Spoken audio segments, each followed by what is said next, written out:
Hello, hello, I'm Chris Solo, and welcome to the Fabled 42, where we build community through friendship, gaming, and chaos. I'm here with Thad from Vorpal Board. We're going to be talking about how to DM through Vorpal Board. So, you all know who I am. Thad, would you like to introduce yourself? What's going on, everybody? I'm Thad Casey with the Vorpal Board team. I'm our chief manufacturing officer, the guy that makes the cool boxes and the hardware. And I'm also point for the D&D community. How's everybody doing? I'm doing great. Thanks for asking. So, I'm going to go through some of the... Chat. I don't care about you, Solo. I care know, about I chat. know.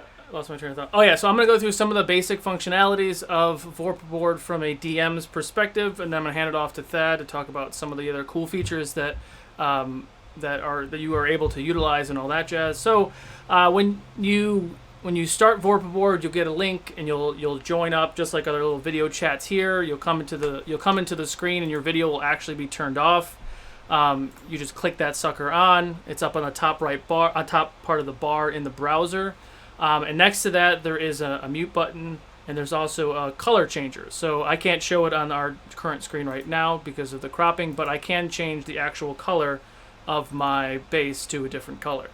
And that does coincide with my cursors and the digital dice that I use. Nice.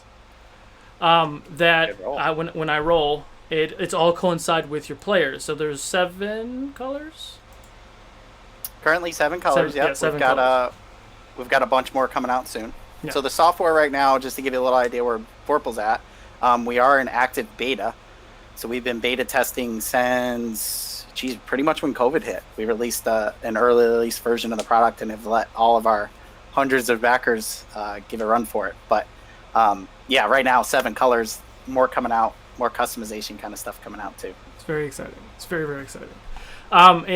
We've at Fable 42, we've used probably every form of communication video tools for virtual remote tabletop play. And when we got connected with Vorpal Board, it changed our lives. Like, it's legitimately the best program on the market for what we do here at Fable 42. There's a couple other functionality things like quality of life stuff. I have this very nice gray background. At the top right corner, when you're looking at your Vorpal Board, there are 3 horizontal lines. You can click it, and I can actually turn that off. This doesn't work really with D&D tabletop unless you are looking for a grid. So there is a nice, fun grid system here that you can use, or you can toggle that off with just a click of a button, which is kind of fun. Another thing that you will see on the far left corner, I'll remove all, so you'll see what it looks like normally. There is a D6 up here in the top left corner. You click that. I usually add all, which toggles all of the dice to the right, which makes them blue, which will give you all the dice. Or if you didn't want all of them, you can select which dice you want. And what that does is it puts all these dice in your tray. There's a plus and minus sign next to those dice where I can roll with advantage. You roll with advantage, you hit the die, it rolls twice. 11 is my higher number. It does do the math for you, which is really nice for like healing potions, right? So, superior healing potion is 8d4 plus 8. So I can roll 8d4. That's a really good roll. It's 18 plus 8. That is an awesome roll. 26 points of healing. That was awesome. So those are some of the basic functionalities with working this with as a player and as a DM. And then what I do is I set up my screens how I like it. And once you have those screens set up, you can use your keyboard and hit control and hit the number 1, and that saves this layout. And then you can rearrange all your stuff and control number 2. And it's 1 through 5. You can have 5 separate layouts set up at any given time. And I can show you what I had previously set up as my number 2. So my number 2 is actually our battle scene, right? I actually didn't grab any minis because I have minis. Lots of minis. That is a gnome, and I'm a hobgoblin. There we go. So what Chris is showing with the battle map is Yes. literally just a cell phone mounted on an arm. Yes. That cell phone's using the Vorpal app, and we are with the app. The app connects right to this particular room and code, which is why you can't see the top bar that we're hiding for right now during the live stream. But this is just a cell phone pointed at Chris's table right to his right. So if you move your hand over at Chris, this is a live high-res video feed. That's real time. Yeah. So it's a really this is probably the best feature that I love about Vorpal is every time that we played online. I know GW is in the chat right now, and he was super guilty of this in the beginning too. He's like, "Hey, I want to go right there," and he'd point to his screen. I'm like, "GW, we can't see your screen." Like, oh yeah. Then he'd have to describe, and it'd be this so many extra steps. It's clunky. It didn't feel good. Here with Vorpal, Thad can literally point somewhere and say, "Hey, move my guy to right here," and I'll just move the guy right there, and then he's ready to go. The other thing about this battle map that is really, really exciting and that I love and our viewers love and the players love is the zoom feature. So there's an actual little button on the bottom right corner where you can click a little zoom icon. It pops up, and my framing here is a little bad, so I'll put this up here. So it pops up on the bottom part of the window, and you can actually get all these really cool details of the actual battle map. All throughout the sand and the trees, and sometimes I hide stuff in the trees and people can see the trees and all that jazz. So that's some of the basic functionalities of Vorpal board. I have used 2 cell phones and 2 different battle maps. It's 6 inputs is the max for Vorpal. Yeah, that's an interesting question. So it really depends. The number of people that you can get in or the number of connections you can get in depends on the horsepower of everybody's computers that are playing, as well as the speed of their internet connection. So we've done tons, especially Fable 42, lots of games with 7 or 8 connections. But typically, we say the 4 to 6 range, you should be good. When you start pushing those upper limits is when you have to make sure everybody's connections are solid. But that has been continuously improving throughout the development of Vorpal board. We built this specifically for this kind of play. So unlike other video chat type services that are built for a different purpose, we've built this to do exactly what this is doing, and it's been getting better and better. The performance algorithms and the way all this communication stuff happens has been improving over the last few months. So yeah, and I mean, to attest to that, because Vorpal is peer-to-peer, which is just an amazing feature, but it comes with its pros and cons. That's okay. Yeah. Didn't know that. But it's yeah. So like I was saying before, like in the beginning before we even had Vorpal, like we used most of the streams out there, they use Zoom. And Zoom is clunky, and the screens are never in the same place, and someone drops Zoom, and they come back, and all the screens rearrange, and it's very hard on the tech side to even manage a stream. And in a home game, that's not going to be an issue. But the battle cam feature is super just awesome in that regard, because what I used to have to do is I would have my camera, and I'd be connected to Zoom, and then I would have a cell phone that would also call into Zoom, and it would try to do what Vorpal does easily, but then you still have those same things where the players can kind of see it and they have to navigate those screens or switch screens, and it's not intuitive and it's not user friendly. And then you have the pointer and zoom features, which really add to the whole overall package of Vorpal. And the stuff is a lot higher quality, right? Yes. Since we're building it specifically to do this kind of work, the video chat windows themselves, as well as obviously the battle map view, is super high res. So we do have a question in chat, Thad, and then maybe we'll get to some of your specifics as well. What do you see for the future of the scanning technology? Any possibilities of 3D rendering? Possibly. So I'm actually going to show off a 3D Hero Forge color printed mini today, and you'll see. I mean, it does pretty well capture that 3-dimensional feel. And we've pulled in some other actual 3-dimensional files out of CAD and cropped them, and it gives you that really at the table experience as pretty much the best you can remotely. Yeah. But we've talked about doing physical 3-dimensional objects that are rotatable, probably not in the deck in the very near future. Yeah, that's Vorpal board 2.0. Yeah, we'll see what happens. Let's get through Kickstarter first, and yeah, no, you're good. Oh, actually, I didn't even touch on that. So yeah, we funded on our Kickstarter in March. So this is brand new stuff, and we've been playing a ton with it over the last year. We've had some of the D&D community since January. Chris got kicked on in, I think, February. Yeah. 2020. So 6 months of live on Twitch playtesting. And then, like I said, we've had our backer community for the last 3 playing in beta as we continue to develop the software. We're shipping in September. There hasn't been, we haven't actually sold this product and delivered it to anyone.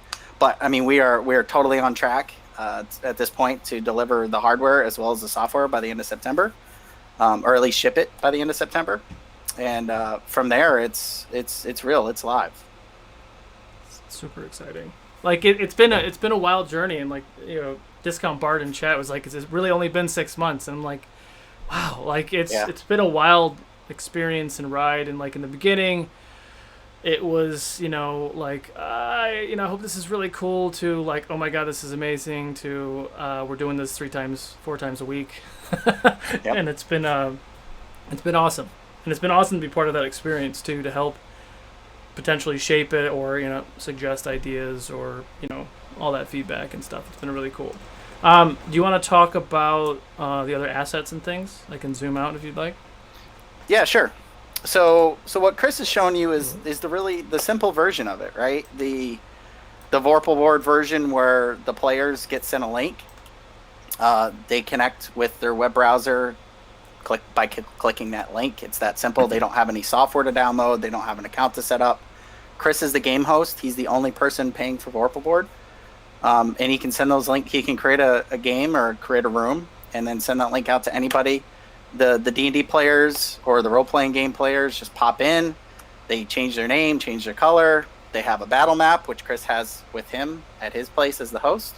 And they're rolling digital dice with shared pointers and zoom. That is like the core basic functionality, and it's instantaneous to play. The only thing you have to do differently than being at a table is Chris has to set a cell phone up and on a mounting arm. And I have mine here.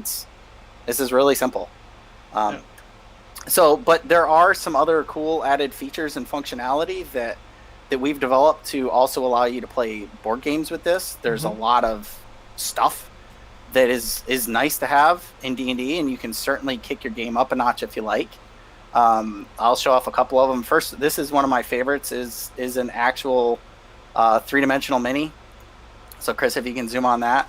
I bring this in with the Vorpal app. This literally took me 2 or 3 minutes to take a photo of it, crop it, and bring it in on the app. This is my Bryn Vrog, my character from River Break. That's a Hero Forge color 3D printed mini, and the quality is super awesome. What's nice about this as a remote player is, like Chris said, normally if you're playing with all physical minis, Chris would have to move my mini for me in the physical space, but I can, as a remote player, now I can interact with that piece and that token, and move them around, and all this stuff is resizable and reshapeable. Yeah. You know, you can rotate these things and do whatever you want. Yeah, just looking at the comparative nature of the digital asset versus an actual mounted thing, and it's, you know, you have shadows and things, so like I could potentially still have a physical board, and then we can bring in digital assets for the minis, and that could be, you know, a fun supplement to, you know, how this works. And I would actually change my camera angles too to fit that perspective, because I can lower my camera angle down and hit it from the side a little bit more. Or I could have taken a photo from a little higher angle. So that's the only thing, right? You want your camera angles of the minis when you take that photo to match the board, or vice versa. Yeah. So as a DM, I mean, I can have all of these images of all these different monsters and NPCs and actual minis right there in my phone, and it's all stored. And so you're telling me I don't need all of these anymore? Well, you do. So I'm gonna take the photos. So that's super important with Vorpal, right?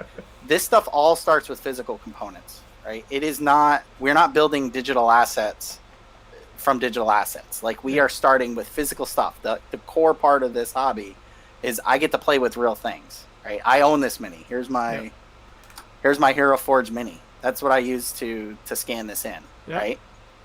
And I love it. It sits on my desk all the time. But I just took a picture of him and brought him in, and now I can play with him in the digital space, rather than try to send it to Chris and never get it back. I do have a container full of Hero Forge minis that players have sent me. We actually have another question here, which I think you were about to touch on, but I'm gonna throw it out there anyway. Yep. Any weather or light overlays in Vorpal? And you've been hounding Okay. me to do that in my games. I have. So we were just talking about it. So spell area effects are one of my things that I personally like to do in the digital space as opposed to physical. There are pros and cons to this. So here's a fireball, for example. Now it comes in whatever size you happen to scan it in. Now this is a PNG, so this is a purely digital asset, and I can resize this to match whatever grid pattern that happens to be on the board. Yep. So the big difference with the digital version versus the physical, there's a couple of them. One, again, I can resize this to match however I've zoomed out the camera, but then Chris doesn't have to deal with a lot of times when you put a physical ring, you're banging a terrain around. Your minis are behind something, so especially I'll pull in another asset. So my phone disconnected. There we go. Might lose those.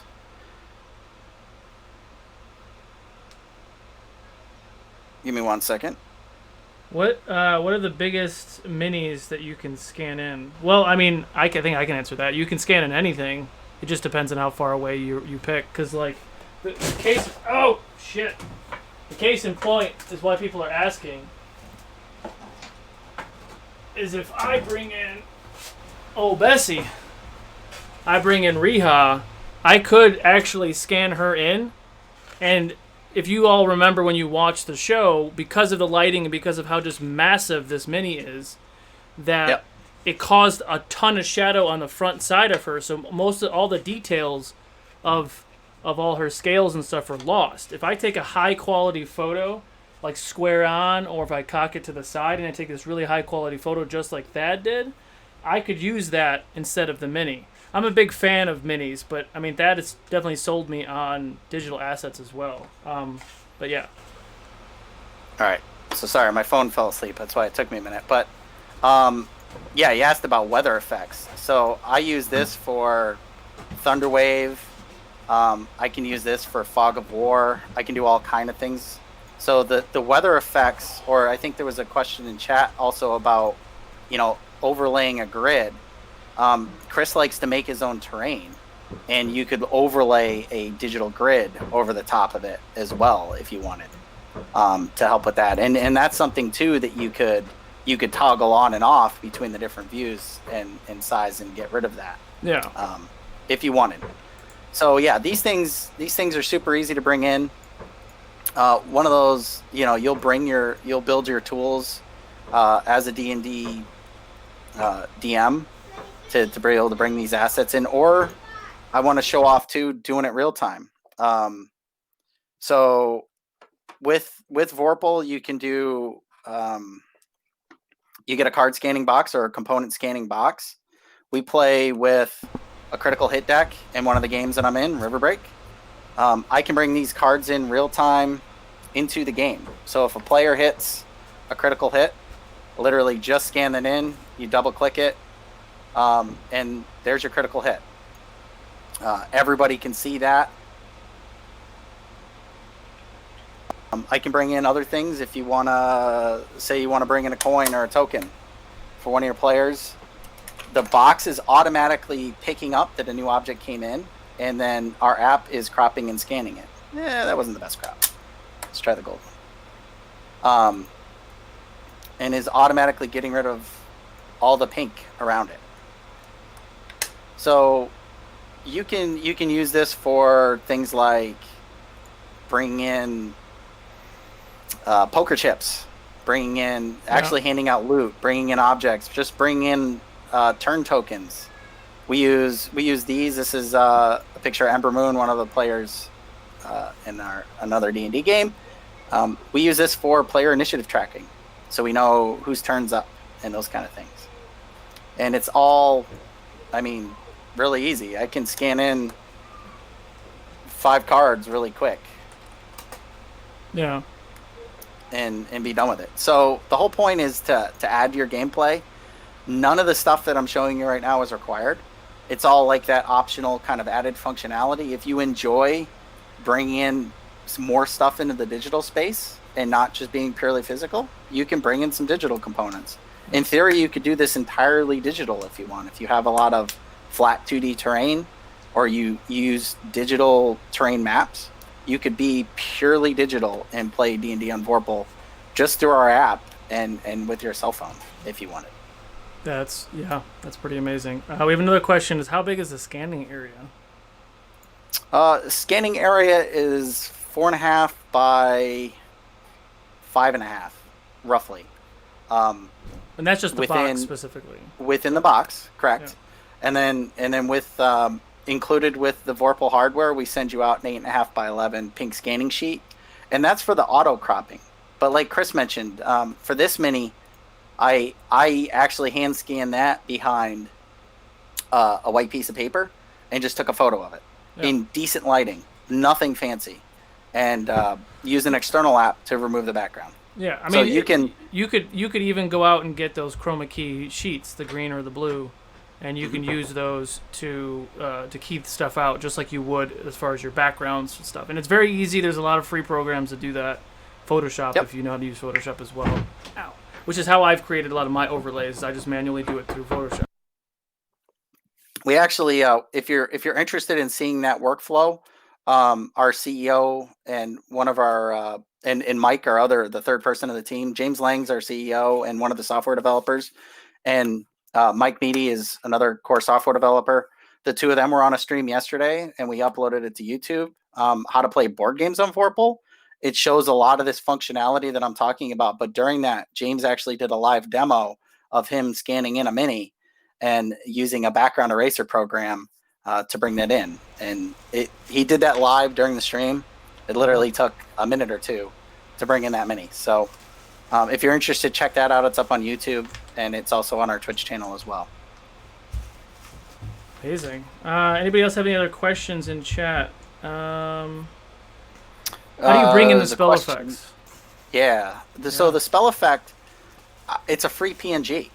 So I just downloaded that free PNG to my cell phone. So brought it in as an image on my cell phone. And there's an option on the Vorpal app to say add components from phone. Navigate through that, find the component, and just bring the component into this session. So my phone has to be connected to this game. Yeah. And I just click the button on the Vorpal app, say add component, find it, bring it in. It's really that simple.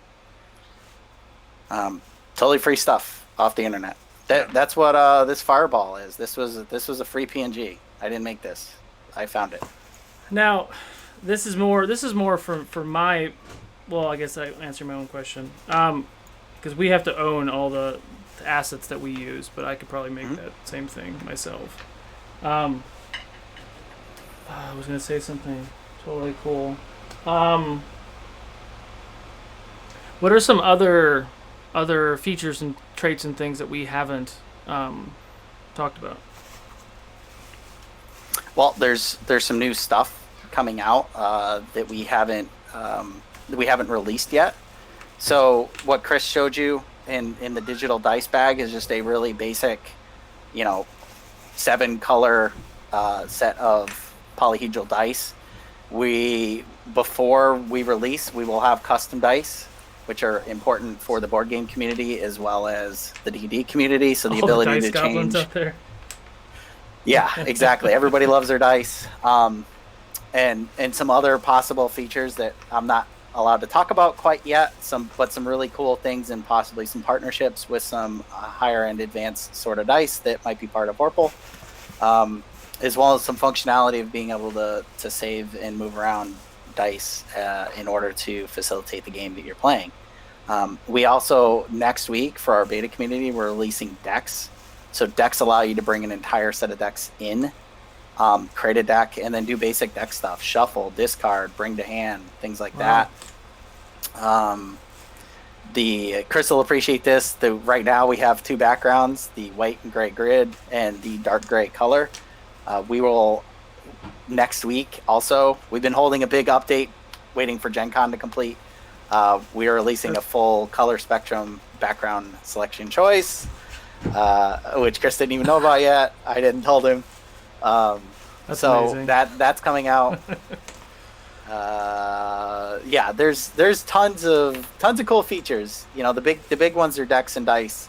That'll continued improvement on the dice, and then decks in time for the release in September. Yeah, that color thing. I mean, the reason why he's saying that I'm excited about it because like you see in our overlay now, and it's not so bad now because it's GenCon. I usually use black as our digital convention overlay color. So that black overlay that you see in our stream right now is actually through Streamlabs OBS. But all of our shows are color coded. So like Realms is green and Monday's show is like an orange color. But we would always have like the gray background that you see here plus an orange background. But once Vorpal does that, I can actually bring in those overlays that you see on the bottom part of my screen. The Fable 42 logo, the GenCon Online, Griffin Co., and Vorpal, I'll actually bring those into Vorpal. So all my assets, the whole stream will live in Vorpal. And when we change scenes, everything changes with it, which is like, I'm so excited for that.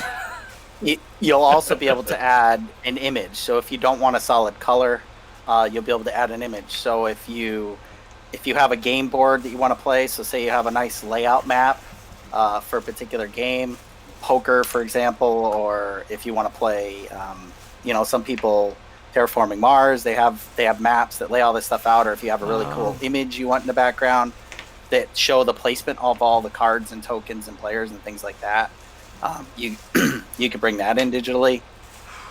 There's a lot of features that we haven't done that would be really nice features or have to have features for the streaming community.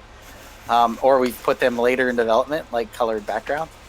But really, what we've been building this for from the get-go is for people to connect and play with real physical components and get on in a system that's reliable and allows them to enjoy the remote playing experience as much as possible and to be as close to the at-the-table experience as you can get. Yeah, and I mean, and that as much as I'm spoiled, like my only request when we started this was an option instead of the white background, only because the white background would just illuminate my face, but then it's also just hard to see things just from a visual standpoint. But totally but aside from that, everything else, I mean, it's about quality of life, right? So like those of you who have watched Ukador before we became into this big Fable 42 thing. We were all at the same table, and I had to move. So I moved, but I didn't want the game to stop. So we tried everything. We tried Zoom. We tried Roll20. We tried Lightstream. We tried, God, there's 6 other ones that we tried, and none of them felt like we're remote. And Vorpal, with all of these extra little functions, even that pointer, just makes you feel like you're at home. Which, especially in this time, in this era that we're in right now, where we have to be remote with everybody. Like that human connection that we are still getting because of this program. Someone else asked a question. Someone asked about the dice scanning. You kind of answered that with. Yeah, so eventually you'll be able to add custom faces to your dice. So that's important. A lot of board games, they don't have just a standard D6. Every face might be unique. But what that's also going to do for the D&D community is we can bring in, photos of whatever dice you happen to own. You'll be able to do that as a owner of the physical dice, and then specify face location for each of those. So essentially, you can build your own digital dice set. Wow. Those will be nice features. You obviously have to be, you have to have an account with Vorpal. Yeah. We still haven't worked out all the details of how that works if you're a non-paying person or not. But yeah, that'll be super fun. Very cool. I don't see any other questions. Is there anything else that you could talk about? Other things that might be coming down the line, or things that other comments from all the other people? How about that? Like since Vorpal has been the beta has opened up to the people who have purchased the Kickstarter. Has there been how's the feedback been from that? I guess phenomenal. I mean, of course, there's there's always more that people want and people need to course. play certain games. But where this thing sits right now, so many people are able to connect in a way and play in a way that there isn't an alternative for if they own the physical game. If you're a person that hasn't purchased or committed to doing digital role-playing games and don't have any of those assets through one of the other platforms, and you have all the physical stuff, this has been an enabling way for you to get game night back and been able to connect with friends in a way that's entertaining and engaging rather than just talk on the phone or just do a video chat. You can actually play, and people have been thrilled. It's been an awesome. As scary as it was releasing the early version of this, and we had a lot of discussions internally with, oh my gosh, like what if everyone hates this? Because it's not complete. It's not what we committed to. But the community has been absolutely amazing. Folks have been so stoked that we could even give them what we've given them already. Yeah. And it's been very good. It's also been fun to watch people try to build the card component scanning box themselves at home. Yeah. Which, it's just a simple wooden box right here. I'll show it really quick. Yeah. It doesn't look like anything super fancy, right? Or super complicated. Oh, that's way bigger than I thought it was. Well, it's like a fish, I'm showing it huge, but I mean, it's the final. This is actually a smaller version, but the final production size is 6 by 6 by 9 inches roughly. But the whole thing folds down. Yeah. Here's our puck light that lights up the inside of the box. The sides all come apart. The top comes off. The bottom comes off. And this whole thing folds down, and you put this in a storage box just like a board game, and stick this on the shelf if you don't want it out. But it's gorgeous. It's all laser cut plywood, hardwood veneer, maple, and walnut. And the watching folks try to build this, because there is some interesting tech that happens with the size, the shape, the lighting, the reflectivity of the glass, and the color of that pink background to make this thing work really fast and easy. Yeah. It's been fun to watch people build a homebrew version of it. It looks like some of the original prototypes we had of this thing, made out of foam board or Legos or all kind of crazy stuff. Yeah. It's funny because like in the beginning, like you guys were in crazy beta, and I was telling you that Vorpal board at 40% was still better than anything on the market, even with the crashing. Like Vorpal doesn't crash. Like you do Tabletop Simulator, you do Zoom. Like it those programs, people get kicked out. It crashes and and you reset or whatever. And well, I mean, there is a reality, right? I mean, this is internet-based communication and streaming and chatting, right? So things happen. No remote connection software can ever be perfectly bulletproof. Sure. If you have 5 or 6 connections trying to communicate, you can lose any one of those people at any time. So, and you see that in the streams. I mean, it's not like Vorpal is error-free, but people, most of the time, it's somebody loses their internet connection or their bandwidth's getting choked. Their spouse or their kid gets on to watch Netflix and just eats all their bandwidth up, and or then, starts playing online gaming and or is editing photos and is eating up their entire CPU while they're trying to play. I mean, those things happen. So if you just have to recognize that. Yeah. There was another question about if it's just the DM that has the box. So it's actually it's whomever purchases Vorpal, right? So as a group, you don't need to have, if you play with 6 people, your DM and 5 players, only one person needs to have a Vorpal account, and that needs to be the only person that purchases it. That person's going to get an arm and a box. You're all welcome to buy one if you'd like to. It's not necessary, but that arm in that box is $75. And it comes, like I said, in a nice storage box for you. And that gives you the ability as a game host to create game sessions. The Vorpal app itself, the thing that allows me to connect my phone to a session and add components, add my own minis, that is completely free. Absolutely anybody in your game group can download that for free. They can store their own minis on this. They can store their own character sheets or whatever they want to bring in for assets. Oh, that reminded me of something actually. But keep going. Sorry. They can do that all themselves. Yeah, there's another feature we should cover. Yeah. Screen sharing. That's so so all of that is on you, and that app is totally free, and it will, right now the plan, and I can't say because we're a new business if that is always going to be the case, but that app is free, and anybody can bring that in and download that and connect their phone to the game session and bring in their own minis.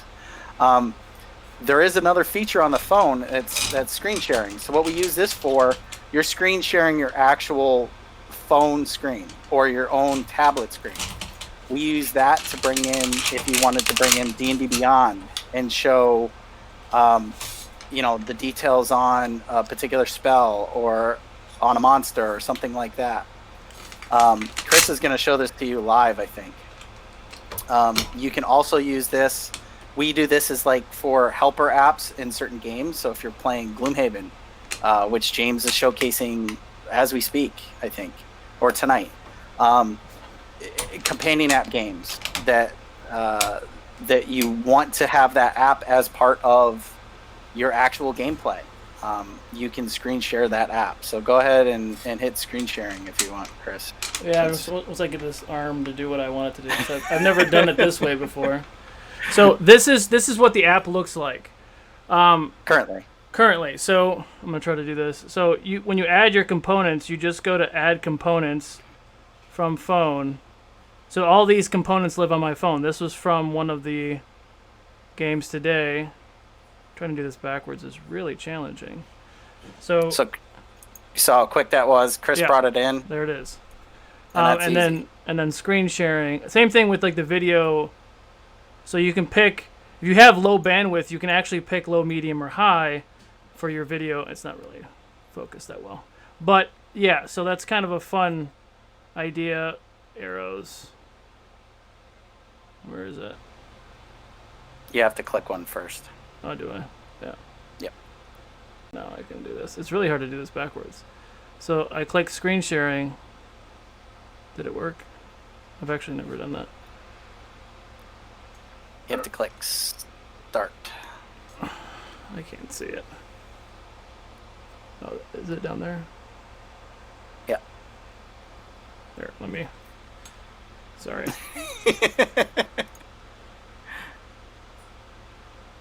Screen sharing. Start now. Okay. So. There it is. So this tells you that he is live streaming. So now when he navigates to something else on his phone, yeah, it will show this. So depending on what you wanted to do for a layout, we can navigate to D&D Beyond. We can navigate to a companion app. We can navigate to anything. If you just wanted to pull up the internet, you can totally do that too. That's pretty cool. That was a lot more clunky than I thought it was going to be. No, it's all right. It's live.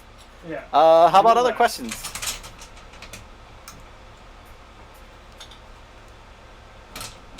Yeah. So question about the arm. The arm that Chris has, since he's a streamer, and he wanted to be able to set up a lot larger terrain sort of setup. He's got a pretty intricate arm, but mine, this is the arm that's going to ship with our Kickstarter.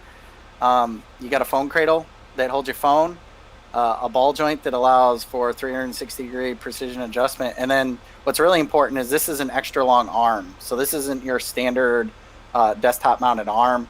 This one can actually reach up to 40 inches.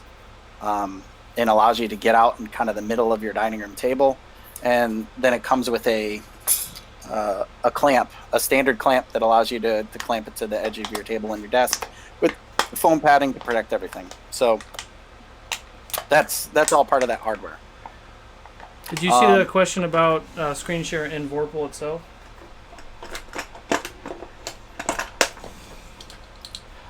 You mean as in through the web application? Is that the question? Decoy OCT? I believe so. While we're waiting, yes, sorry. Yep. Okay. So right now that's not an option. That's an option through the mobile phone. We've talked about possibly bringing in some of the things that are on the mobile device right now into the web application. I can't guarantee that's going to be out by September, but it's certainly on our development list as Vorpal continues to evolve. We've talked about bringing in things like, instead of adding components from phone, add components from computer. So I can go and select which components I have on my computer and bring those into the session. We've talked about doing the same thing, like being able to share a window. So kind of like you can with some of the business software solutions for remote streaming, click an internet browser window and bring that in and resize it. Yeah. Those things are possibly coming down the pipeline. I can't say when and guarantee for sure, but yeah, that would definitely be cool, especially for someone who uses a lot of assets or doesn't want to do the phone thing. Like if I don't use a battle map, I would never use a phone if there was a computer option, right? Like if everything I did was digital, having that computer input option would be really cool down the line. Absolutely. Yeah, I mean, at our core, the whole goal has been to have this thing just be super simple and easy. And right now we've got like that base functionality of super simple and easy, and then it's the allowing people to play and bring things in whatever fashion that works for them, what way that they're happy with. We've never wanted to pigeonhole people to say you have to buy something in order to play, or you have to rebuy something you already own physically in order to play, or you have to you're stuck doing it this one way, the way we tell you. We've tried to allow a lot of variety in the way that you can play and set up and enjoy game night however you want to. Amazing. There was another question. Where did it go?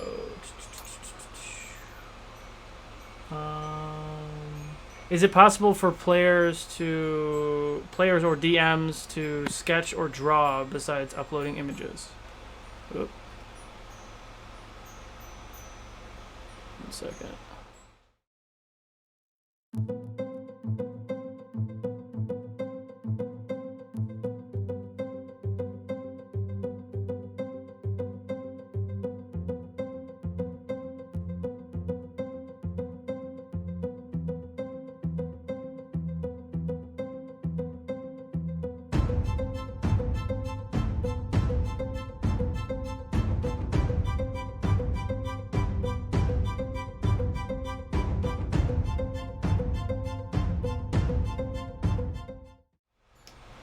That was interesting.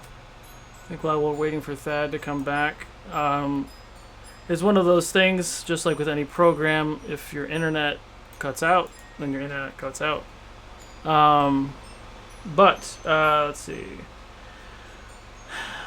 Is it possible for players to sketch or draw besides uploading images? That was a good question that I've actually asked Thad as well.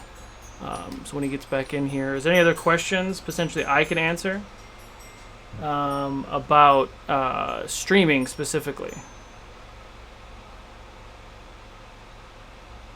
Anybody? Because we've been streaming D&D we've been streaming D&D for over 2 years, but we've been streaming remotely for well over a year. Vorpal for about 6 months. What do you find to be the most useful feature in Vorpal? 1 second, that's responding.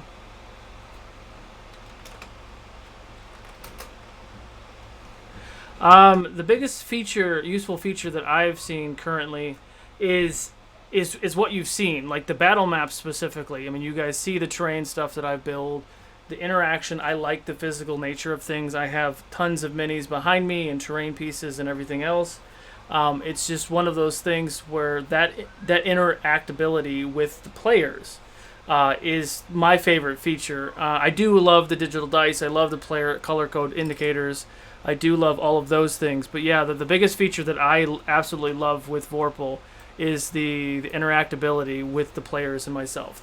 The indicators, the zoom features, the fact that they can see assets or maps, that's definitely been my favorite. My internet actually cropped out. That was me. Welcome back. So there was a couple other questions. This one was for me. What's the most requested feature? What's my most requested feature of Vorpal? Dad, what's my most requested feature of Vorpal? I've given you beta papers before. Like how many things? Yeah. We get many requests from Chris, which we do appreciate. I think the biggest one has been the most often asked was the background color. Yeah. I think that was. But there'll be some other like we were thinking about doing pre-saved layouts. So that one we pushed up sooner. So like Chris said, he can quickly switch, and it's fun for home games too, between role-playing mode and battle mode, if you will. Yeah. Oh, that was another big one. That was the other feature too. So like I was gonna show it with my phone, but we're in this game right now, but you can save the profile. So this game looks like this. I save the profile, which means all these assets, if I'm the one who uploaded them, they save it there. So when I upload the Vorpal game, here we have Vorpal stuff. When I upload Realms of Ukador for Wednesday, I have all the Realms assets. When I upload Origins of Ukador, which is our Monday show, I get all the Origin assets. So if you play a lot of different games, that's so amazing that the app can store all that information, and I just pick whichever game I'm playing. I don't have to do all the extra work. It saves it there for me.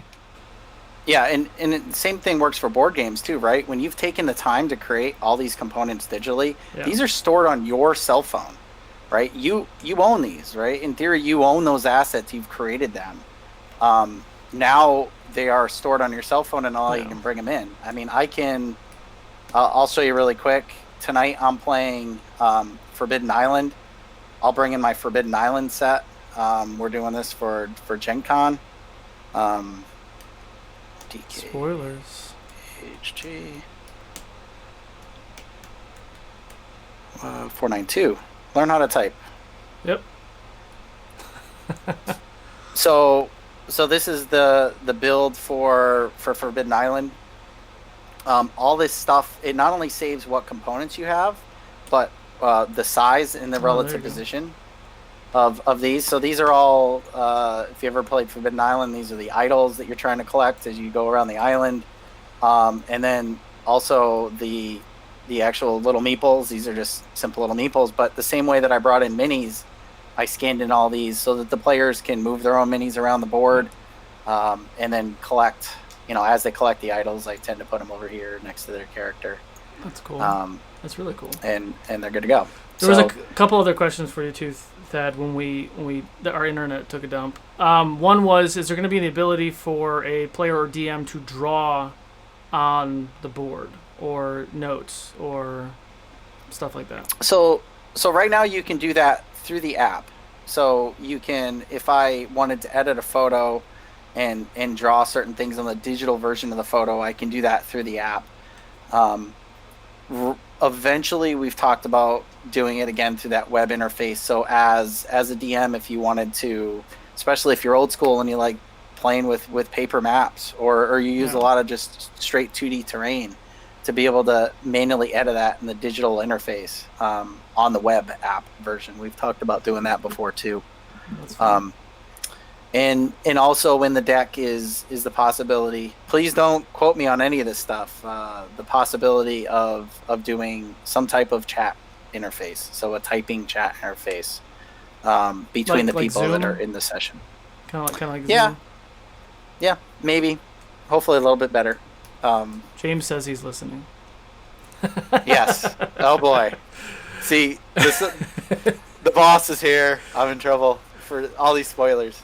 So there was another question that was asked in the chat about, which is, I think I've asked this question too, music and sounds integrated into the system. Is that on the docket? It is on the docket. So right now, if you've watched a lot of Chris's streams, and also some of ours, James will do this when we play board games, is the sound and audio that you see on a stream. That's the only thing that's not part of Vorpal that you see on the streams, other than the top and bottom bar. Right now, the players can't hear that. We've had some serious discussions. Again, I can't tell you when it's going to hit of bringing some type of sound interface. The key for that is I don't think we're going to obviously we wouldn't be creating sound. We are a system that allows you to play. So we'd have to partner with somebody or be able to bring in free assets that folks own. Yeah. There's obviously a lot of copyright type things and infringements that could happen if we didn't do that properly. So yeah, I mean, it would be kind of fun to somehow integrate Sirenscape's beta player into Vorpal somehow, which would be kind of a fun option. That's definitely a cool option. That's because then it's all royalty free because it's all part of that community. Mm-hmm. So yeah, I think when we go down that road, and perhaps James can answer in chat, I think it'll likely be that type of system. Some type of royalty-free sort of structure that people can get in and get some basic sounds, and also be able to bring in assets that you own. Say you do own a song and you want to bring it in off your phone. That's a likely option as well. Yeah. Or bring it in off your computer. Cool. Let's see. Do we have any other questions in chat? Or someone else, I guess, to piggyback onto the writing thing, was to highlight something on the map or draw a circle around it or anything like that. I mean, I think functionality now, I could bring in assets like little circles or some sort of indicators. If I wanted to do something like that digitally, I could bring in those square or circled assets and I could manually highlight something. There's a lot of workarounds too, because again, like you said, some of those features are way down the line as a potential possibility. But there's a lot you can do with a PNG, and there's a lot of PNGs out there, and you can create your own PNGs to do anything. Red circle. Red circle. There you go. Yeah. Created on the fly. So we have. We're doing this for an hour, right, Thad? I can't remember. Yeah, we're pretty much done. I mean, if folks have some more questions, we're happy to answer. Vorpal's current format does allow a lot of room for creativity. Oh, absolutely. I have pushed the limits, I think. Yeah. I mean, and I'm saying this live, so it's on the books. I'm somewhat sold on spell effects. Sorry, WizKids. Some spell effects and things, because like we said, trying to put this crap on here, like I knocked over my tree and I knocked over my guy, and I'm trying to come in here and try to fix this because I had this set up, and it's clunky, and it's because I have it hanging on a wall and it's weighted. It's not actually round anymore, so I have to like pinch it. That's a really powerful tool. Like, and you bothered me about it for a while, and I think I'm sold on it now. Like the visual effects for this kind of stuff. And if you play one that sticks around a while, like Darkness or Spirit Guardians. Spirit Guardians is another perfect one, right? So Spirit Guardians, and as a player, the thing I really like about spell area effects being digital is as a player, I can do it. So again, trying to make it as much as the at-the-table experience as possible. And I don't know about you, I know a lot of DMs who will not let you touch anything on the board. Like whether it's your own mini or let alone put a spell area effect down. Yeah. Because they don't want their stuff broken, or they don't want you to accidentally knock something over, or you're eating Cheetos and they don't want your cruddy fingers all over their stuff. Damn it, GW. Yeah, I know, right? So, but like as a player, I can move my spell area effect to where I want because my spell allows me to do that. And if it sticks around for a while, you're not dealing. If you leave the minis in physical space, the spell area effects in digital. That's the way I prefer to play. Mm-hmm. We've done some with digital minis, but the digital spell area effects. If you don't want to do a lot digital and you still want to stay physical, I totally get it. I do the spells digitally, just for me. But I will say this about WizKids though, because I don't want people to lose the fact that you can still do the digital component. Chris, if I were you, if I loved my I just take a photo of it. Take the photo of it, turn it into a PNG, and bring it in. You're still using that physical asset. So don't. The whole point is not to just get a bunch of free crap offline. It's like if you own the asset, bring in that asset. Yeah. So people are asking about Fog of War. So if you watch the stream just before this, we did Shadowrun, and some of the people who were watching didn't even realize that there were 2 other rooms in the space because I had a square black fog of war over some of those rooms. So the players and the fans didn't even realize that it was there, and then I moved it away as they as they opened the door and they showed the room. It's a feature that I'm going to be using. Those of you who are aware of this, we do have a 24-hour stream on 9/11. I'm crazy, I understand that. I'm going to be DMing for 24 hours straight. We have 23 players currently. It's going to be like the Royal Rumble, and it's essentially a 24-hour dungeon crawl. So that's why Thad and I are going to talk about some spell area effects, because I think that makes a lot more sense, especially for a constant dungeon crawl for Fog of War, because I have this 7-foot table here that I'm going to build the dungeon out, and it's a lot easier to do Fog of War than it is try to get that camera in the right spot so I don't show a secret. Yeah, so you set up your camera where you want it, and then digitally Fog of War over what you don't want them to see. Yeah. And totally. And I haven't shown this too, but like if you do bring in any of these assets, it is super simple to duplicate it. So if this was my Fog of War, I wanted multiple pieces of these, I could just cover this stuff up. Or if this was a mini of an NPC, all of a sudden now I have, 8 of these lions. So the other day during your live stream, Chris, when GW had all those bats, if you didn't want to have to buy and paint 15 bats, you could have bought one nice bat, painted one really nice, scan it, and then duplicate this whatever mob of critters that happen to be attacking. Oh my god. That's ridiculous. As much as I've used this program, I've never seen that duplicate button. I've never seen that duplicate button. Yeah, it's there. So excited. Well, I mean, I only have 8 of those bats made, and he summons. God, I hate conjure spells. When I first watched Critical Role and I saw Mercer totally just lose it when he was talking about conjure spells and how he hates them, I was like, oh, it's not so bad. I understand now. Yeah. 16 more things in our initiative order.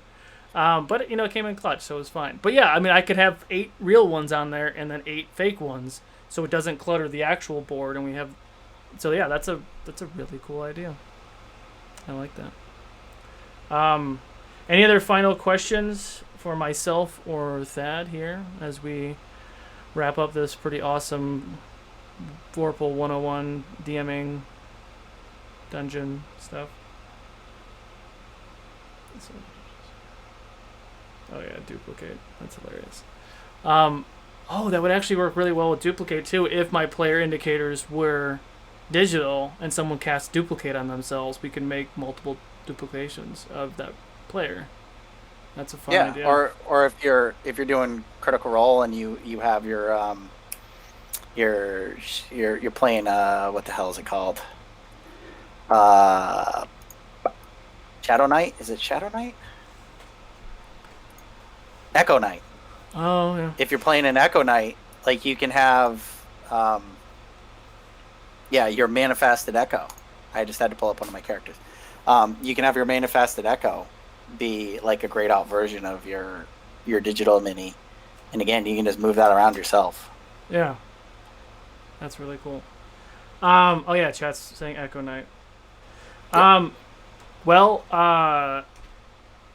Thad, this was fun. I liked fielding the questions. I liked talking about it. You know me, I always talk about Vorpal Board. But yes, thank you all for all of the awesome questions. I even learned something today. You learn something new every day. So yeah, go ahead and check the link down below. Check out Vorpal Board. They'll be shipping later on this year. I 100%, 1000% vouch for Vorpal Board. It's the only thing that we use, and I wish I found it sooner. I wish it existed sooner. Yeah. Any last words, then? We are still accepting late pledges, and those late pledges will get in on the Kickstarter. Like I said, the late pledge version of this is $75. That includes all the hardware you need to get going and hosting games, plus 2 months of software service. And then I didn't talk about the price after. It's $5 a month is our go-to-market price. So if you want to host a game, it's a whopping $5 a month for you to be able to invite as many people as you want and play as many games as you want. There's no limit on that. You can play it for 1,000 hours or play it for one. Yeah. And then if you're in a gaming group, only one person has to have it in order to play. So we've tried to make this very affordable for people so they can have fun and get game night back. There's a link in the chat. Yep. Vorpalboard.com. Anybody listening to this after and watching on YouTube or Twitch, Vorpalboard.com. We've got a link right there to go to the late pledge through GameFound. And you can get yours by September. So they are still open. Amazing. Well, thank you, sir. Thank you for taking the time. Thank you for creating Vorpal Board, and thank you, James. I know you're in the chat as well, and the rest of your team. Hey, Mike. It's you have done a lot for this community, and as you know, Fabled 42 is all about building this community up together, not individually. So, huge staple to this community and everything that we're doing. So, thank you. Without further ado, we're going to go ahead and head out. We have another panel in an hour, which is I'll be moderating that, and it's creating stories for campaigns. I have a pretty cool panel group as well, other DMs in our Fabled 42 community. We're going to be fielding your questions about creating stories, like story arcs, within your main campaign, and stay tuned for more from that. So we will see you guys later. Have a wonderful day. Thanks, everybody. Thank you.